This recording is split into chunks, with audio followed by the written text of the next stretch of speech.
Hi മുത്തുമണിയല്ലേ. ഇന്നൊരു കിഡിലൻ video കേട്ടോ, വേറെ ഒന്നുമല്ല. അപ്പം നമ്മുടെ ഇപ്പോൾ നടന്നുകൊടുക്കുന്ന ഒരു ട്രെൻഡ് ഉണ്ട്. നമ്മുടെ ബഹുമാനപ്പെട്ട മുഖ്യമന്ത്രി വി.ഡി. സതീശൻ സാറ്, അദ്ദേഹത്തിൻ്റെ ഒരു പൂക്കി ഒരു ചിരിയുണ്ട്. ആ ചിരിയിൽ എന്താ ഒരു പ്രത്യേക ട്രെൻഡായി. ആ ചിരിയാണ് ഭയങ്കര വൈറലായി ട്രെൻഡിങ്ങിലെത്തിയൊരു ചിരിയാണ്.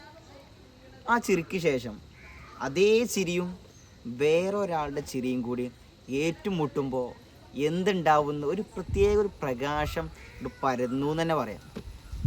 അത് ആദ്യം നിങ്ങൾ ഈ വീഡിയോ ഒന്ന് കാണും.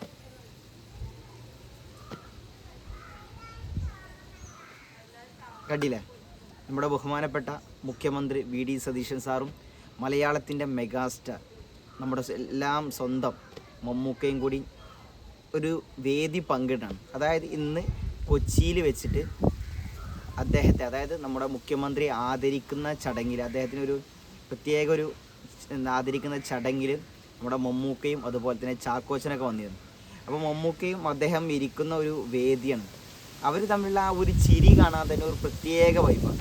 പല ആളുകളും പറയും, എന്താണ് ചിരിക്കാത്ത മുഖ്യമന്ത്രിയായിരുന്നു ഈ 10 കൊല്ലത്തോളം, നമ്മുടെ 10 അല്ല അതിന് മുമ്പുള്ള മന്ത്രിമാരും ഒരു ചിരി കാണിക്കാത്തൊരു മുഖ്യമന്ത്രിയായിരുന്നു. പക്ഷേ ഈ ഒരു മുഖ്യമന്ത്രി വി.ഡി. സതീശൻ സാറ് അദ്ദേഹത്തിൻ്റെ ആ ചിരിയിൽ ആളുകളെ മയക്കി. അതുപോലെ തന്നെ നമ്മുടെ മമ്മൂക്കയും ഒരുപാട് തലക്കനാണ്, അങ്ങനെയാണ് ഇങ്ങനെയാണെന്ന് ഒരുപാട് വിമർശനങ്ങൾ അദ്ദേഹത്തിന് ഇതിന് മുമ്പൊക്കെ കേട്ടിരുന്നു. പക്ഷേ ഈ അടുത്ത കാലത്തായിട്ട് അതെല്ലാം കാറ്റിൽ പറത്തിയിട്ടാണ് അദ്ദേഹത്തിൻ്റെ എല്ലാം നമ്മൾ കണ്ടുകൊണ്ടിരിക്കുന്നത്. അതുപോലെ തന്നെയാണ് ഈ സംഭവം. വളരെ സന്തോഷം. കാരണം അദ്ദേഹത്തിൻ്റെ എന്താ പറയുക, അസുഖമൊക്കെ മാറി വന്നിട്ട് അദ്ദേഹം ഒരു എന്താ പറയുക കുട്ടികളെ പോലുള്ള ഒരു പെരുമാറ്റം നമ്മൾ കണ്ടുകൊണ്ടിരിക്കും. എന്തായാലും അതും പഴയതിനേക്കാൾ 76-ാം വയസ്സിലോട്ട് കിടക്കണം മമ്മൂക്ക. ആ പഴയതിനേക്കാൾ ചുറുചുറുക്കോടെ അദ്ദേഹത്തിൻ്റെ ആ ഒരു ലുക്കും അദ്ദേഹത്തിൻ്റെ ആ ഒരു എടുപ്പും ഒരു പ്രത്യേക ഓറയാണ് നമുക്ക് എന്തായാലും സമ്മാനിക്കണം. എന്തായാലും വീഡിയോ നല്ല രസമുണ്ട് കാണാൻ, അതുകൊണ്ട് ആ വീഡിയോ ചെയ്യാൻ വിചാരിച്ചത്. വീഡിയോ നിങ്ങൾക്കും ഇഷ്ടപ്പെട്ട മാക്സിമം വീഡിയോ ഷെയർ ചെയ്യുക, സപ്പോർട്ട് ചെയ്യുക, നിങ്ങളുടെ അഭിപ്രായം കൂടി ഒന്ന് കമൻറ്റ് ചെയ്യുക. ഓക്കെ.